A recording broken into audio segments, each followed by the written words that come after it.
WSAZ News Channel 3 with Rob Johnson, Hattie Cheek, and meteorologist Brandon Butcher.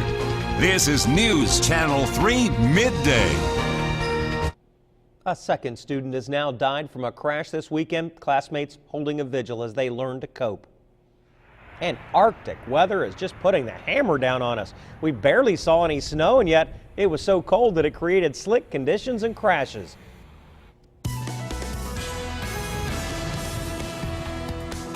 Good afternoon to you. I'm Rob Johnson. We just went through one of the coldest nights and mornings on record in November, but it could even get colder tonight. Brandon's checking on that. Yeah, and this afternoon's temperature not too warm as well. In fact, we normally talk about a little snow coming through. It won't stick to the roads. Ground's still too warm. Well, when you have hours in the teens and low 20s, that's enough to cool things down to the point that any flake will end up sticking. And we saw that all across the tri-state area. Now, fortunately, this is getting a little sunshine back, although that may not be the full story this afternoon. We may well battle a flurry or two. But as we move into the rest of the day, the clouds will eventually clear out. Now, here's the problem. Temperatures aren't that warm. Right now on your screen, we may well be below 20 degrees still. So that just means another cold night. Here's the story right now, seeing those flakes come by. Temperature in the Charleston area, 21 degrees. Put it in perspective, the record low tonight in Charleston is 18. So we're just about there already. You throw the wind chill in there, that probably goes without saying, but I said it anyway. Single digits, yeah, we're going to be all over that. I giggle, and yet that's a painful giggle. It is. That's not funny at all. Thank you, sir. Now, from a biting cold morning, instead of anchoring with me here in the studio, Hattie Cheek's been outside taking it all in, and she's live outside right now checking on conditions. How are you doing now that we've warmed up, what, all of 2 or 3 degrees since sunrise? Rob, you know, I gotta be honest with you, it's not good. Not good at all. Might look a little nice from inside when you see the sunshine out here, but it's still very painful, very cold out here. Not something that we're used to, especially in November. It's so early for this. That's one thing that we've been hearing from viewers all over the place. What is going on? We missed fall completely. Check out this video that we got earlier this morning of the snow just coming down here in Huntington. You know, from last night to this morning, we've seen those flurries, some obviously heavier than others. Last night, ton of accidents from black ice to just people dealing with the snow. One on I-77 even had one lane shut down until early in this morning. Since this is all so early, though, we do want to remind you this strong cold weather means you need to bring in those pets. It's not easy for them either. Make sure you continue to check on their water so that it doesn't freeze, and just bundle everybody up to stay warm. I know it's very hard, especially with the cold temperatures and the wind chill on top of that. You know, and now to some pictures that we've gotten from viewers. They've been sending them in like crazy.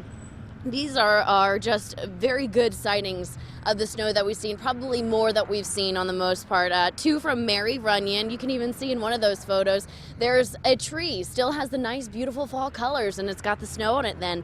And then we also have one from Darlene Chafin. You can see the snow just completely covering that road there. And back out here live, we do have some snow here in the grass. It's melted since it came down. It was snowing well from maybe 7 a.m. until 9 this morning, and then it kind of eased up.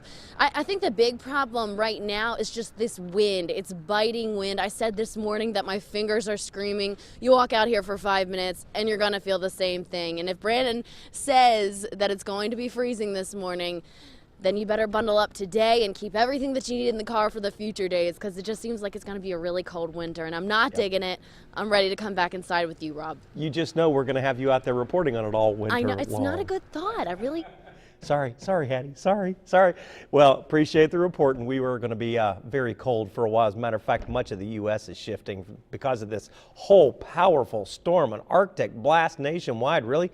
Even southern states, which are usually much warmer this time of year, are not being spared. Indra Peterson checked out the weather all across the country.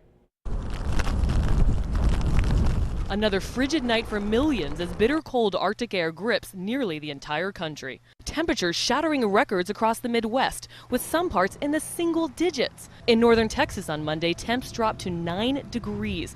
That's the lowest on that date since 1959. A nationwide deep freeze has 50% of the U.S. now covered with snow, crippling some parts of the Midwest. In Cincinnati, Parents and volunteers of a high school football team were shoveling 400 tons of the white stuff off their turf. It'll be an ice pack. So if we don't get it off today, they're probably not going to be able to practice on the turf all week. And in Louisville, Kentucky, almost 2,000 tons of salt covered the streets after their first major snowfall dropped nearly 5 inches, closing area schools on Monday. My employer we're on a 3-hour delay. Adding to the misery, up north, lake effect snow is now pummeling Michigan and New York State through Thursday. Some parts will see more than 2 feet. It's crazy, isn't it? Staying warm, a bigger challenge today than it has been. Important to have a good thick coat, but not everyone does. So Mountain Mission in Charleston is making sure more people can stay warm this winter, giving away 300 coats today at the Activities Building at 1620 7th Avenue in Charleston. Mountain Mission still collecting the coats too at 2 locations, one at the thrift store for them or at any West Virginia automobile dealership. They plan to have a second coat giveaway in the next few weeks. A preliminary hearing is going on right now for 3 people charged in a murder in Wayne County and the stabbing of his wife. Red Bundy was killed, his wife injured last week. Police say Jeremy Markham went to Bundy's home about 2:30 in the morning last Wednesday out on Billy's Branch Road in Genoa, stabbing him to death. His wife Myrtle survived the attack. Jeremy Markham, Elijah Markham, and Melissa Watts have all been arrested for the murder. News Channel 3's Dan Griffin is in the courtroom, and we'll have details on that tonight on First at 5. The second student has now died from the crash in Lawrence County, Ohio. Jacob Dameron, just 17 years old, was killed in the accident on Route 52 at Lick Creek Road on Sunday. His passenger and girlfriend, Sarah Toman, also 17, died yesterday in the hospital from her injuries. Fellow students and family held a vigil at the school last night. They'll even have counselors there throughout this day. And a GoFundMe account has been set up in Sarah and Jacob's name. A fundraiser going on today for the funerals of Zachary and Aubrey McDaniel, too. They are a 9-year-old and a 3-year-old who died in a fire last week in Nottingham Mobile Home Park in Scott Depot in Putnam County. Today until 1 o'clock, Hurricane Pizza Hut is donating 20% of sales. Husson's plans to do the same tomorrow. Now take a look at this picture. Guys wanted for a robbery for a gaming parlor in St. Albans. Mimi's in the St. Albans Mall got held up at 11:30 last night. According to witnesses, this guy said he had a gun, but they don't know how much money he got away with. If that looks familiar at all, you can contact St. Albans Police Department. A lawsuit against former Mingo County Circuit Court Judge Michael Thornsberry reportedly has been settled out of court. The suit was filed by Robert Woodruff, the husband of Thornsberry's former secretary, Kim Woodruff. They say it was settled Monday night. Woodruff alleges that Thornberry orchestrated a scheme to have him arrested, prosecuted, indicted so that the judge could continue his relationship with his wife. The trial was scheduled to start today. Settlement details were not released. Thornsberry is already, though, serving a 4-year federal prison sentence for another scheme, and he'll be returned to a Florida prison where he's serving that time. A man reported missing in Putnam County now says, no, sorry, he is safe and okay. Brett Fox of Black Betsy was reported missing on Monday. According to a news release now, Fox has contacted the Sheriff's Department, said he saw the news report that he was missing, and he wanted to let everyone know he went out of town to relax and he is in good health. He's okay. Charleston Mayor Danny Jones announced this morning he will seek a 4th term in office. Mayor Jones says he's accomplished a lot since first being elected in 2003, but he says there's unfinished business that he wants to see through. If reelected, Jones says they will be not having a new fee increase or tax increase. He says that he will continue working to bring in more jobs. Mayor Jones says, though, this decision to run again wasn't just as easy as it has been in the past. I'll be on Medicare my next birthday, so I'm thinking, how long am I going to do this, and should we allow somebody else to try it? But we're in the middle of these projects, and the Civic Center is, of course, the big one. Well, Mayor Jones says this will, though, be the last campaign for him. After this next term, he will not seek another. Well, workers at Huntington Banks volunteered to head into the classroom today. They're banking on the success of 5th graders learning better skills on personal finance. Huntington Bank teamed up with Junior Achievement of West Virginia to take this program into the classrooms of Central City Elementary School in Huntington. Throughout the day, the volunteers will go over the basics of handling your own money. They'll try and do it in a fun way so it just becomes more memorable. 3, 2, 1, let the lights come on! Yeah, and now all of a sudden, because of that, it is looking a whole lot more like Christmas around Ashland, Kentucky. I was there to help them kick off the Winter Wonderland of Lights Festival last night. Yes, it does take weeks of hard work to set up all the displays, not only in the park, but all through the downtown, and making sure all those individual lights work. But now Central Park all lit up, and it leads up to next Tuesday when they'll hold the Ashland Christmas Parade. Local businesswoman Donna Suttle was named the Grand Marshal of the parade. She's raised $250,000 to help the Ashland High School football stadium renovation. Now, considering Thanksgiving still a week and a half away, we are seeing incredible amounts of snow around the country. We'll talk about some of the records. And we might set another one around in the tri-state area as the snow departs and the cold just continues to deepen. We'll have your full forecast.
First warning weather.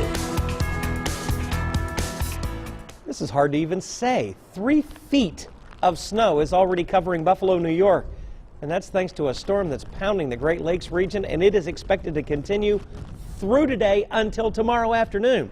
State troopers have been using all-terrain vehicles to deliver blankets and other emergency supplies to drivers who've been stranded on highways. A 100-mile stretch of road through Buffalo has been closed. National Weather Service says the storm is dumping about 4 inches of snow an hour. Yeah. And remember, it's fall. We're not to winter yet. My wife's whole family lives up in that area, and a lot of them are school teachers, and it underscores the problem. If you got a long commute and your school is open and you got 4 feet of snow where you're at, and you still got to get in there, not even an inch of snow in other parts north of the city. The stuff that we were getting, it wasn't piling up. It would just sting you in the face when it hit you with that wind. And the saying that it's only November, boy, is that even more pertinent around here, because we should be in the 50s each afternoon. Not even close today, 30 degrees colder than that. Here's what we've got out there right now this afternoon. Temperatures will just muscle their way into the 20s, but just not very far at all. Highs will struggle to get to the mid-20s. Still these nagging flakes. A lot of us will end up ditching them for that sunshine.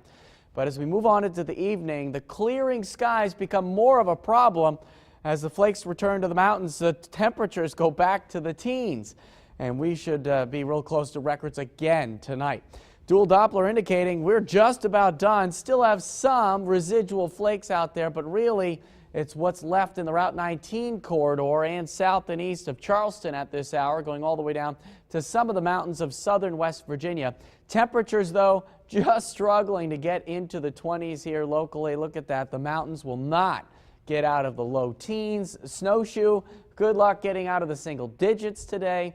And notice out to the west along I-75, that cold air is entrenched. You saw the flurries today, and we're still seeing them around the region.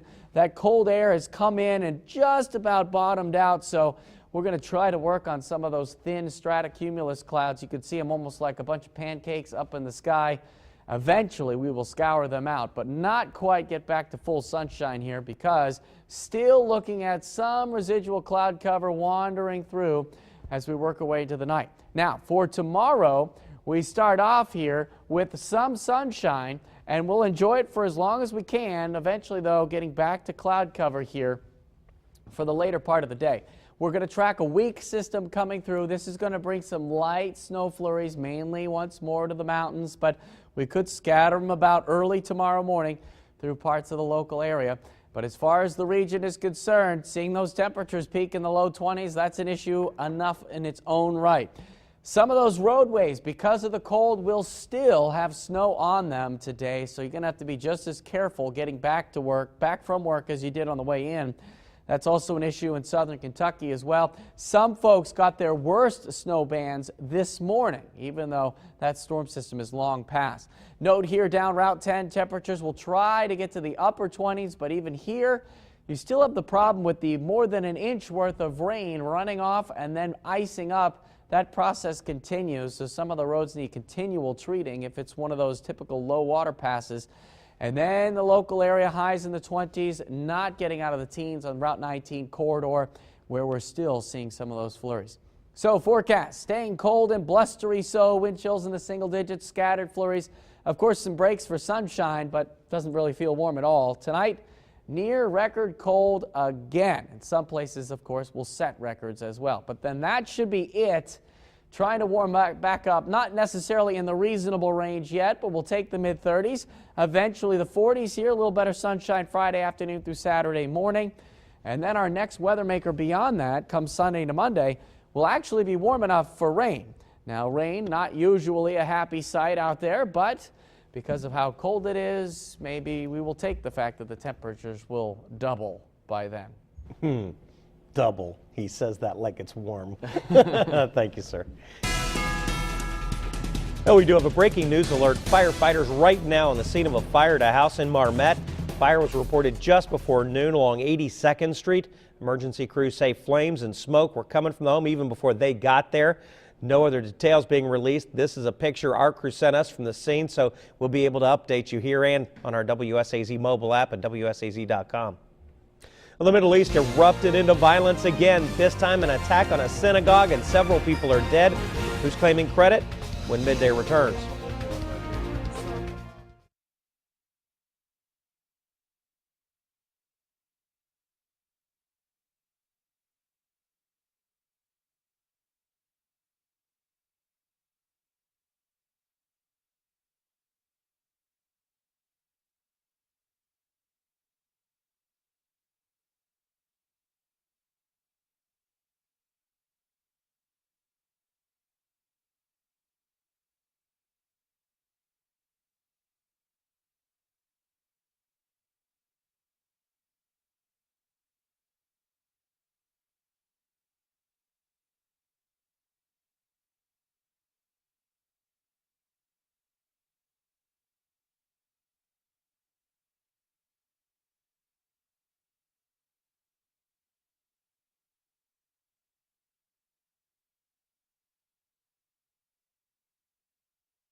The State Department confirming that 3 Americans were among those killed in an attack today at a synagogue in Israel.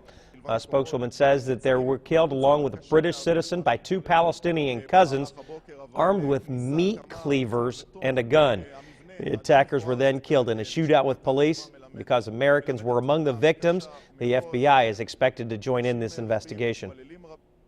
People in Dunbar learning more about a new ordinance, hoping to tackle the problem they have of cats. First reading last night at City Council explained to neighbors how the trap, neuter, and return program would work. Anytime a humane officer sees a cat just roaming around the neighborhood, they'll trap it, take it to the shelter, have it spayed, neutered, and then snip the ear, tagging it so that they'll know it's been done and showing it. Then they'll drop the cat off where it was found. This is not really for the homeowner's pet that keeps it in the house. It's for the stray cats that are running loose in town. That's what this ordinance is more about. Well, a vote will happen in a few weeks on that ordinance. Cat owners who are letting their cats roam around the neighborhood could be cited. It's showdown day in the U.S. Senate on the Keystone Pipeline. Supporters of the project have been scrambling for what could be the deciding vote to pass a bill authorizing the project. It would send Canadian oil to the Gulf of Mexico.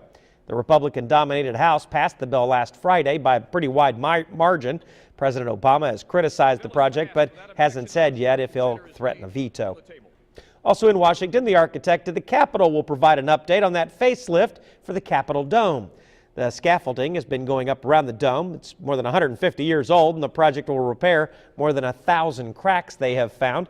Most of it's just caused by weather and aging. The dome is made of cast iron, and the last major repair to it was finished in 1960. Still coming up, you getting enough sleep? Most folks don't. Well, we'll take a look at why folks are struggling so much to get to bed.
Seriously, did you get a good night's sleep last night?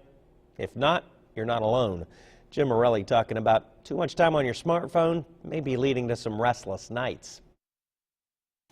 Seems like Shelley Halchuk can do it all, except for one thing. The one thing I can't do is sleep. Experts say Halchuk is one of the millions of Americans who don't get enough sleep. I like to get 8, but I actually only get about 4 or 5. The problem is so pervasive, the Centers for Disease Control and Prevention considers insufficient sleep a public health epidemic, one that can have surprising consequences on your health. It is pretty clear that not getting enough sleep on a nightly basis can lead to health problems. Health problems such as hypertension, heart attack, stroke, diminished blood sugar control, possibly leading to diabetes, weight gain, anxiety, and depression. So how much sleep do we need? The National Sleep Foundation says children need between 9 and 10 hours of sleep each night, adults 7 to 8. So how can we get more sleep? First, watch the caffeine intake, none after 1 or 2 p.m. Second, take time before bed to wind down. And third, stop the screen time well before bedtime. And finally, Dr. Kirsch says, start looking at sleep for what it is, as important to our good health as exercise and proper nutrition. Well, maybe it was not enough sleep to explain why a former Major League Baseball slugger, Jose Canseco, sent out some very strange tweets. He says he's planning on selling on eBay a finger he accidentally shot off last month. The finger only later fell off when he was playing poker. He said he might even sell the gun and the finger as a combo. There is a problem, though, and it's not about the gun. eBay has a policy banning the sale of any body part. Still coming up at midday, a little humor at the expense of my co-workers here at WSAZ. It all has to do with that outrageous cold and snow we're seeing.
Lots of people figured out the hard way that even a little bit of snow can be slippery. Huntington barely got enough snow to even cover the ground, yet in the space of a half an hour this morning, we watched coworker after coworker slip and fall in our parking lot. This is the lot this is the lot right behind our studio. First one was a photographer who fell, then another photographer, and that one was not once but twice. That's our chief engineer falling. Our administrative assistant also slipped out there and did a nice pirouette. Then, you know what? Thank goodness we have security video of all of that because, we wanted to protect our building, but really we like the camera so that we could show you that. There goes Aaron again. That was one of the worst That looked like a knee buckling to me. Seriously, you could tear something there. But you know, it's fun when they can just rewind the tape and play it back. And we're just fortunate we were already at work and we weren't out in the parking lot. I don't know if they're rolling at like 2 in the morning, but it wasn't snowing then. It wasn't snowing then. Now, we still have the issue out there. Even after the flakes quit, those air temperatures are still only 20 degrees. This is not something that's normal for November at all, at least not this November. And we're going to be stuck with a cold night tonight as skies clear out. One more night in the teens, and hopefully not again until, well, real winter, but I doubt that's going to be the case. And apologies to all our coworkers. We're poking fun at really their expense. sorry. Thanks, Brandon. Coming up, John Mara's in. He'll take your home and garden questions. You can call him right now, toll free, 877-223-0695. Back with John in a minute.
We have an update to our breaking news alert coming out of Marmet, West Virginia. A fire has now destroyed a house along 82nd Street. Fire started just before noon. Firefighters say it was already way involved in the flames before they got there. One person was at home at the time of the fire but was able to safely get out. Firefighters say the homeowner's dog did die in this. Don't know yet at this point what caused the fire. Well, in anticipation of the grand jury's decision on whether to indict Officer Darren Wilson in the shooting death of a teenager out in Missouri, Missouri's governor has declared a state of emergency. Just a way of ensuring that there'll be enough police and military protection. But Sarah Sadner reports that move has already angered a lot of protesters.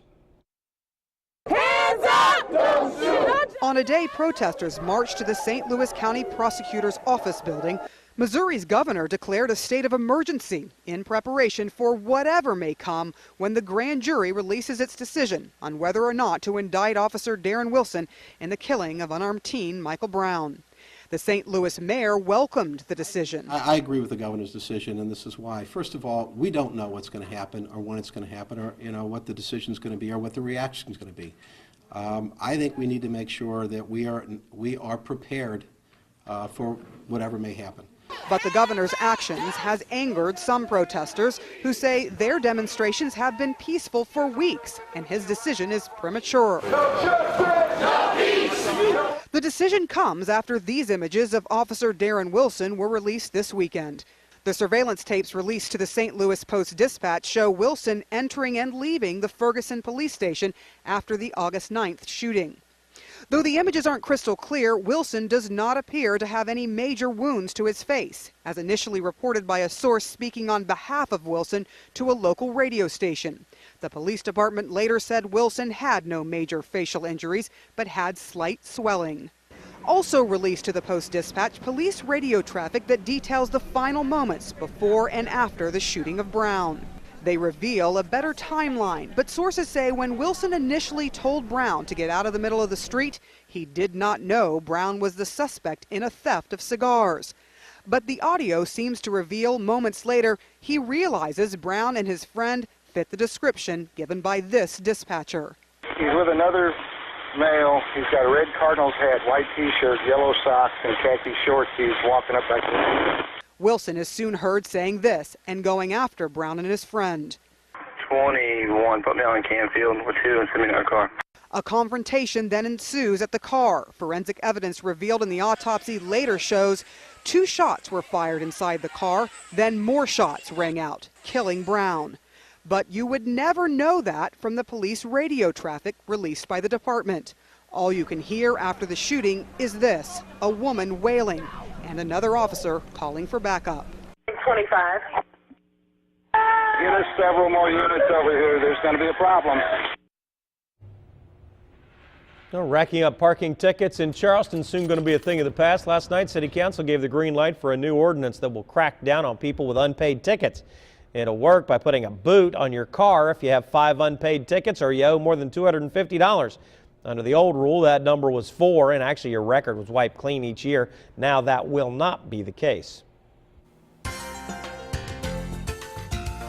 Garden expert John Mara in with us, and I know the snow amounts varied from neighborhood to neighborhood, but some people were probably throwing salt down on their walks today. Yeah, and I certainly didn't want to be on camera about what happened to some. We showed none of John Mara. Unbelievable! If you ever see me fall, you better be calling somebody. But anyway, I know you don't like the salt going down on the sidewalk. Salt doesn't, but actually you can use a couple different things. You can use bird feed. Kind of gives you the traction, bird feed or corn, or they make what they call poultry grit, which is fine pieces of limestone that you can put out on your walkways or driveways. That way you don't have to use salt of any type. So there are some alternate ways. Maybe I should go out and buy a bag for our chief engineer, Aaron Withrow, who we watched not once but twice falling down in that video. That's a big boy that fell down there. And anyway, I'd take a lot of corn out there. Man, he said it. I did not. He said it. I'm staying away. Our first call is in. It's Judy from Hecla. Judy, go ahead. I was just going to tell you about my crepe myrtle. It died all the way back last winter, and it come up to about 4 feet to new sprouts on it. Yes. And they was full of blooms this summer. Yes, and one of the things about it is the fact that what you need to do is, of course, any of those dead parts of that crepe myrtle, you need to prune those out even now. Wait till it gets above freezing, but prune those out. But that's not surprising. A lot of crepe myrtles I saw were nice and beautiful, but they weren't big. Barbara's up next from Wayne. Yes, go ahead, Barb. Yes, I'd like to know when would be the best time to transplant like a young plum tree. And the second question is on the air-bearing strawberries, when would be the best time to set those out, and where the best place to get them at? Okay, ever-bearing strawberries, probably the best time to do that is in the springtime. And usually contact your county extension office. They should have, maybe they even sell them, but they should know where you can get some. Now, transplanting trees and shrubs, you still can do that. It's getting a little bit late, but certainly you want the ground not to be frozen. And you want to try to do that on a day above freezing, but you still have maybe another few weeks to do that. The window of opportunity for that is usually in September, October, early November, and then again back in March, April, and a little bit of May. John, appreciate the help. Yes. Thank you, sir. Well, still coming up, Brandon's in next. Possible record-setting temperatures again tonight. We'll also have today's recipe.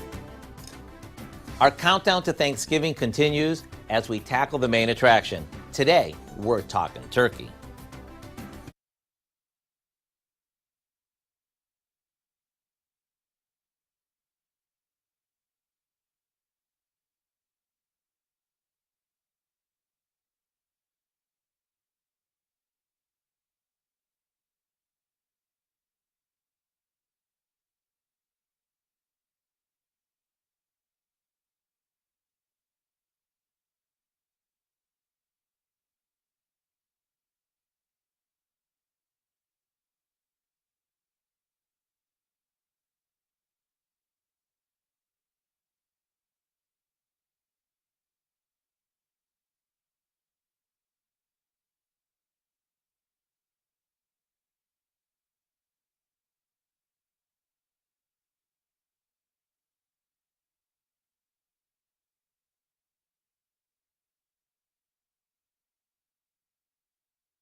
first warning weather. This snowfall really couldn't have hit at a better time as Ashland turns on the winter wonderland of lights. It was a winter wonderland to turn them on. Yeah, a lot of folks come out thinking festive and they say, oh yeah, you know, it does get cold when it snows too. And Santa arrived. He was dressed normally for it. at least in December, you're somewhat acclimated to this. We're just 20, 30 degrees colder than normal. And to put it in perspective, we are 50 degrees colder than last Tuesday, Veterans Day. Remember that one? Short sleeves? Yeah, not anymore. Let's take a look out there. This is a live picture of Huntington.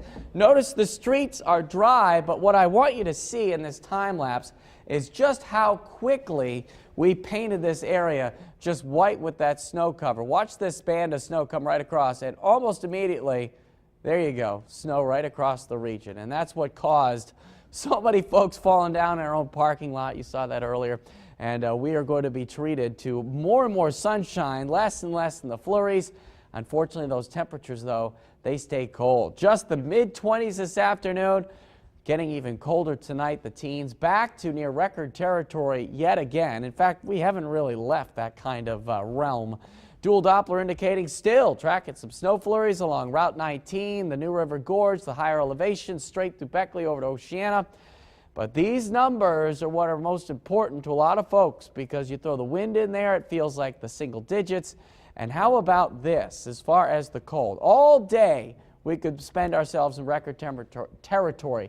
This morning, we got real close to a record. This afternoon, we will be about as cold as it's ever been on this date for a high temperature. And then tonight, well, we'll get close to setting another record, believe it or not. So, outside today, we've been tracking those skies. Yeah, the clouds still slow to break. We're getting some sunshine slipped in there, but still walking that cold air across, and it's going to be entrenched. So afternoon, anytime the clouds break, temperatures just continue to get colder. Tonight, under clearing skies, we'll be in the mid-teens. Now, tomorrow you get sunshine for a while, and then clouds come across. We're tracking a few flurries overnight into Thursday. Not a big deal. Temperatures are actually going to be warming up a little bit. But not today, staying cold and blustery. Breaks for sun, but highs only in the 20s. Wind chills in the single digits. Tonight, near record cold again. Got to bundle up, 15 for your low. And you can see there, we do gain some ground back on Wednesday, but we're only reaching the mid to upper 30s. We should be in the 50s this time of year. Maybe this weekend we'll get there, but it'll be a little showery too. Well, it's strange too, because all that snow we showed making everybody slip at our place, it's already all gone. Yeah, it wasn't much, but that's all it takes. Yep, thank you, sir. Well, today's Thanksgiving perfect butter-basted herb turkey isn't just pretty to look at. It has a buttery taste too, and it's all because of an easy recipe. Here's Chef Howard. As our Thanksgiving countdown continues, we're here to help you put everything you need together to make your feast the best ever. Today, we're tackling the star of the table, the turkey. Because without a juicy turkey, nothing else matters. Let me show you what I'll be doing this year. First, you want to remove the neck and the giblets. And don't wait until after you cook the bird and find some kind of surprise like you would in a box of Cracker Jacks. Then you want to rinse it inside and out with cold water and pat it dry. I like to put a cut up onion and some celery in the cavity, which gives a flavor from the inside out. Okay, after tying the legs together and tucking the wings back, we sort of massage the whole bird with an easy throw together herb butter. All that is some chopped parsley, garlic, poultry seasoning, and a bit of salt and pepper mixed with softened butter. Now, we'll put this into a roasting pan and we'll roast it off for about 15 minutes per pound or so until the internal temperature reaches about 180 degrees. You'll want to baste it every so often so it stays nice and juicy. It may be pretty to look at, but the true test is when you taste the buttery goodness in every bite. The recipe for our butter-basted herb turkey is online now, so you can have it on hand before the big day.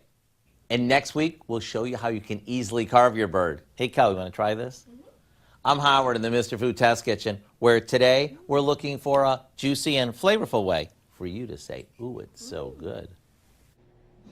Still coming up, they're calling it a super suit for medical workers.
The recent concern over Ebola, there's now an increased focus on limiting the spread of disease inside our hospitals.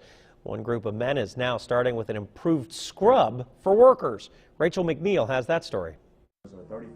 After 9 seasons in the NFL, Bert Emanuel turned his focus to performance apparel, supplying 800,000 high-tech suits to the U.S. military. He was then contacted by Dr. Rick No, who was interested in creating high-tech gear for medical professionals. There's a definite need for a product like this. There have been numerous studies on stethoscopes and ties and lab coats harboring bacteria and possibly being a mode of transmission of infection between patients. And so we wanted to develop a scrub, which we call the med suit, that afforded this protection to ourselves, but more importantly, our patients. The four friends developed the med suit, luxury made-to-measure antimicrobial high-performance scrubs. The game changer, copper. Copper as a natural element is antimicrobial, it's antibacterial, it is antifungal.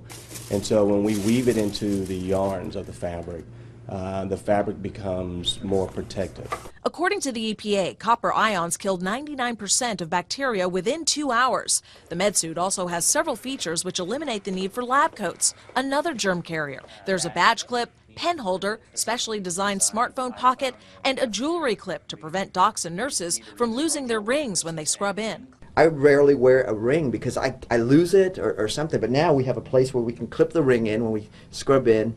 We can clip your watch to it.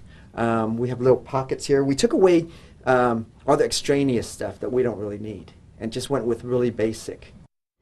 No, it doesn't have a basic cost. Each med suit costs about $400. It is available in navy, gray, and black, and because they're all hand-tailored, there is a production wait time of about 4 to 6 weeks. A new study suggesting nearly 1/3 of American adults with diabetes have never even been diagnosed. Using 5 years of health data, researchers created a model estimating the number of patients living with diabetes and how many are receiving adequate care. 3 in 10 people with diabetes were even unaware they had the condition, although 67% of them had seen a doctor at least twice in the previous year. Experts say narrowing the health gap on this is vital to improving outcomes for diabetes patients and lowering costs. People who work the night shift not only have abnormal sleep patterns, but also may be more prone to weight gain. Researchers tracked healthy adults who followed a typical work schedule and then transitioned into a night shift for 3 days. While the amount of sleep and calorie intake was exactly the same, people burned less energy in a 24-hour period when they worked the night shift. Something to think about in getting your sleep. Thanks for being with us for Midday. Hattie's in next with Moms Every Day.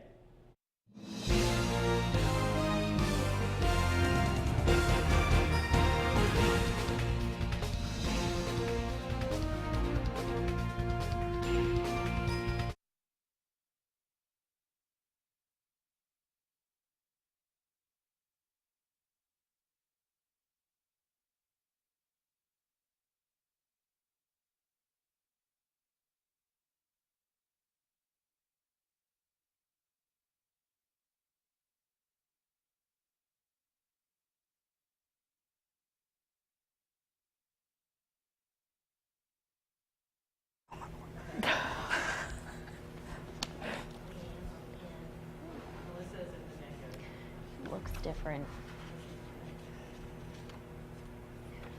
It's very cold in here. Alyssa, give us a mic level. Just say your name, spell it for us. Alyssa, Alyssa, Fenner, Fenner. Leanne, do the same thing. Leanne Baker, Leighann Baker.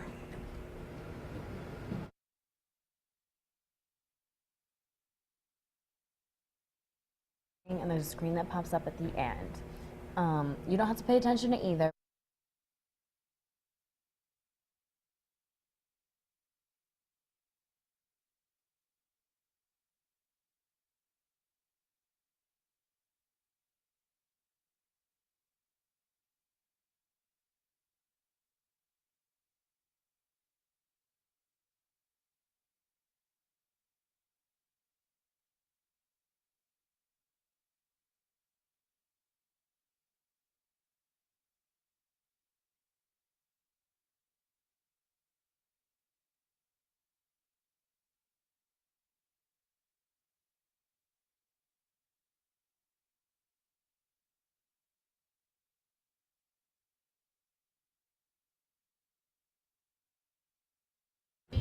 helping make your life easier. Moms Every Day. Hey, welcome to Moms Every Day. I'm Hattie Cheek. Our friends from NECO are here today. And Alyssa, you say that NECO is basically a foster agency that adopts. Yes. So if you're looking to get involved, something like that, listen up. First of all, I mean, your opinion on this. What does it take to be a foster parent or to adopt a child? What are those personality traits? Honestly, it just takes a person that has a big heart and is willing to open their home to children. It doesn't take anything special. You don't have to come from any certain background. You don't have to have any certain type of education. You just have to be open to being selfless and being willing to take in children that wouldn't have this normal opportunity. All right, and Leanne, you actually are one of those parents. Yes. You have fostered to adopt. Yes, my husband and I both, we were foster parents due to the inability to have a child of our own, and through foster care, we adopted 6 children. 6 children. 6. They couldn't have one child on their own, so they adopted 6. And yes. So you've got a full house to the max. Yes, what we sure what did. was the experience like? NECO made it much easier. They were there with us every step of the way, with support, anything we needed, day or night. You know, you're taking a child into your home that you've never met before up until that day, and you know, there's an adjustment period. But you know, luckily for us, everything went well, and you know, we had problems, but everybody does with their own kids. Yeah. So yeah, I mean, everything went great. Like I said, NECO was there with us 100%. Right. Parents have questions constantly, whether you're a new parent or, you know, or you're adopting, anything like that. I'm sure there are tons of questions. So what is it that NECO does to kind of assist? I don't even know if you would know where to start with the questions that you had. What we do is we train foster parents and we get them certified. We also provide services additionally that would help at any time, any needs that they would have.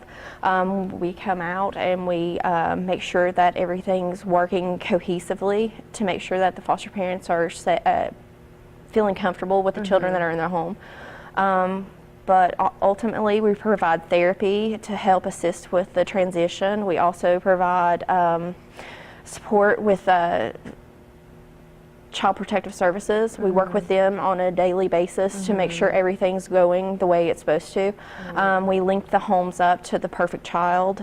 Well, not essentially the perfect child, but the home that's best for that kid. Their personality, yeah. We also have a 24-hour helpline. If anything happens that they need, they will also call us and we will assist with anything. Right, because some of these kids I'm sure have been through a lot and it's very difficult for them, but all they want is a family and parents there to take care of them.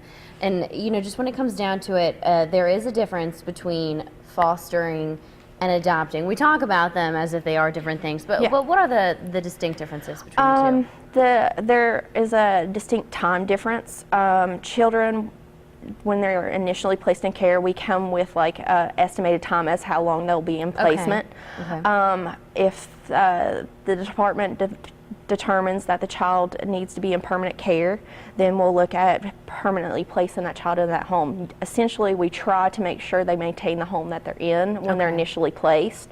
And at that point, we will try to find a forever home for them, the children. Okay, but fostering is just simply, it's temporary. Yeah, it's a temporary. And adoption is they are your children now. And I think it's a good thing to point out, and maybe we didn't hit on this very hard, but after they're adopted, you don't just leave. NECO doesn't just leave. No. It's one of those things where they are there, they're trying to facilitate it and get it into an ease, comfortness, where then you can get to the point that you leave and they can move on. And you, obviously, you've had a good experience. You've adopted 6 children, most of them under the age of 10. Yeah, I have 5 that are 9 to 5, and then 2 teenagers, my stepdaughter and my older son. And then my question to you, do you feel like you're changing lives? You have to. Absolutely, and I mean, they've changed me more than I think I've changed them. It's made me, you know, look at things totally differently, and because of my situation, you know, I am now not only a foster parent, adoptive parent, I'm also a social work student to eventually go back to NECO to work. So that's the plan. Because it's made such an impact on you, you're going to help other people do the very same thing. My kids helped me decide that was the thing I needed to do.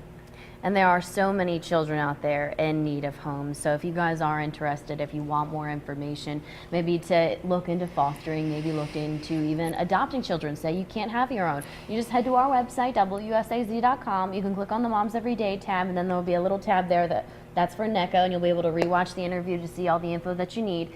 But hey, also make sure you download our Moms Every Day app. Lots of good meal options there for you. Hey, thanks for being with us. I'll see you tomorrow. Have a good one.